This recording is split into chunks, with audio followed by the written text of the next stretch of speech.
This Soma yoga sequence is organizing around the center with our beautiful vertebral bodies and our fluid spine.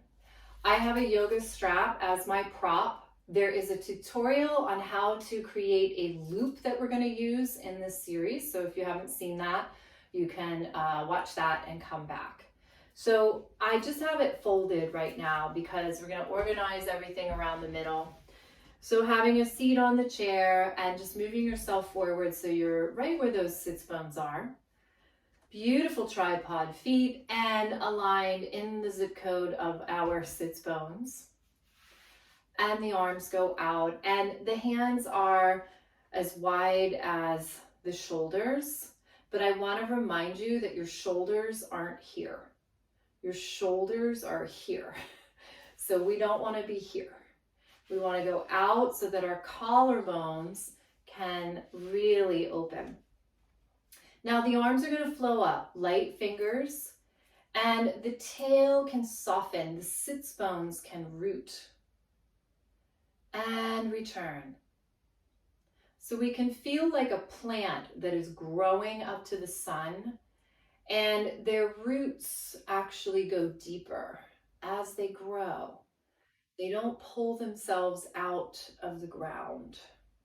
They find that yielding and that reaching downwards. They hug the earth, right? So that's what we're doing. Our sits bones, our tail, we're hugging the earth.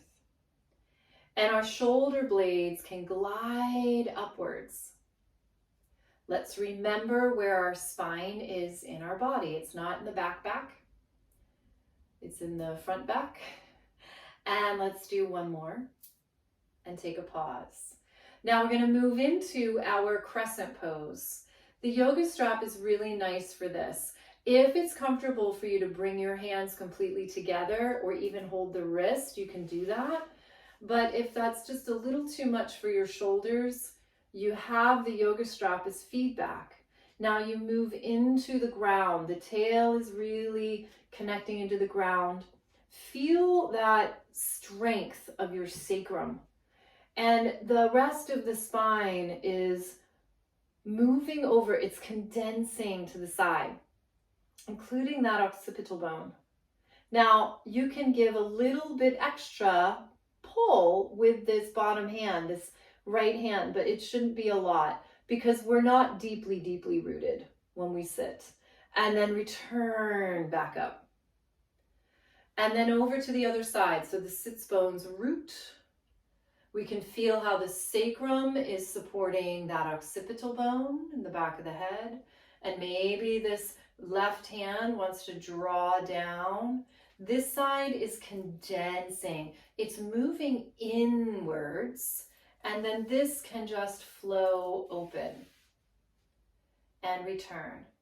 Now let's do that again, and you can keep the arms where they are, or we can go over,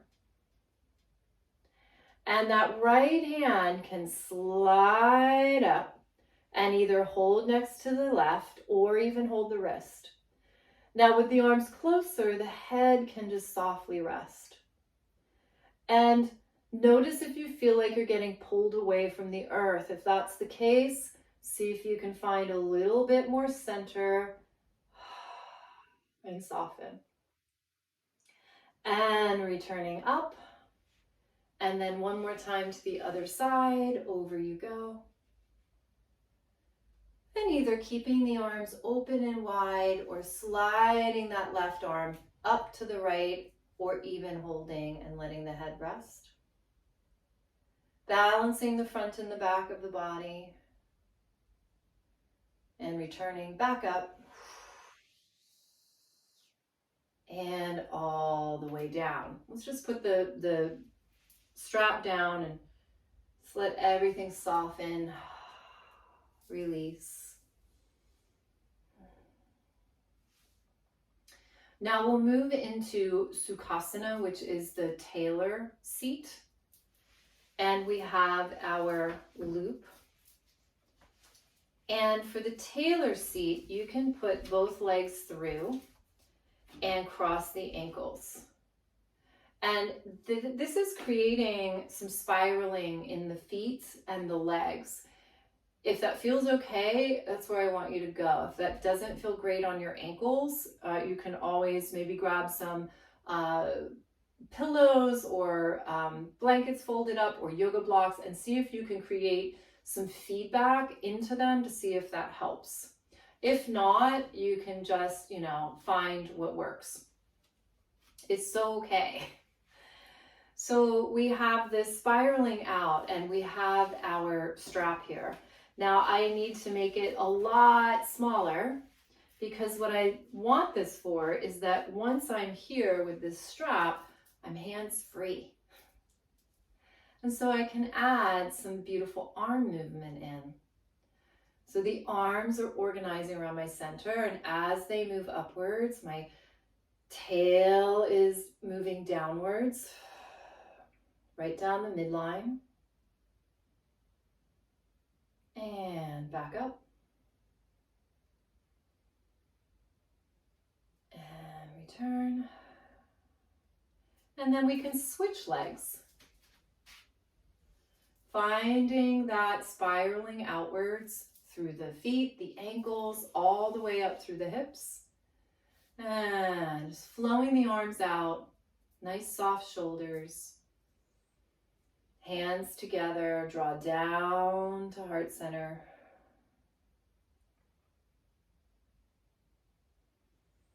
And back. And return.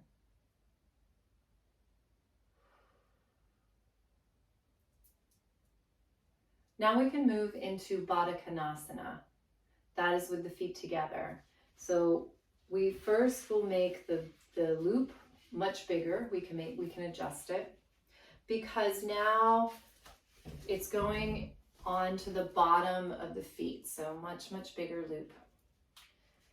It's going to go down to the bottom of the feet. And then you're going to bring the feet together, and it doesn't need to be the entire bottom of the foot. If it goes there for you, great. Don't force it. And when we're sitting like this, that's quite a big turn of the foot. So it's okay if it's really just big toe mound, maybe the second. And then the loop comes up around the sides of your thighs. So we're getting, again, this spiraling out, and we can do this on the floor. We can do this lying on our backs with our feet in the air, and we can also explore it seated. And then our hands are free. So we can just let those arms flow out and in.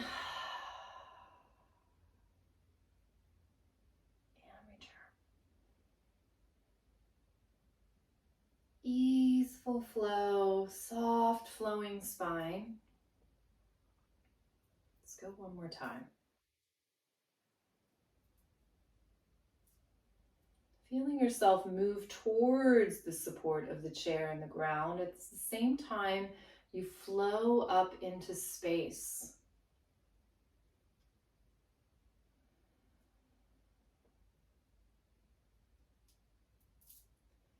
And then return, taking your loop away and just bringing everything back to the midline.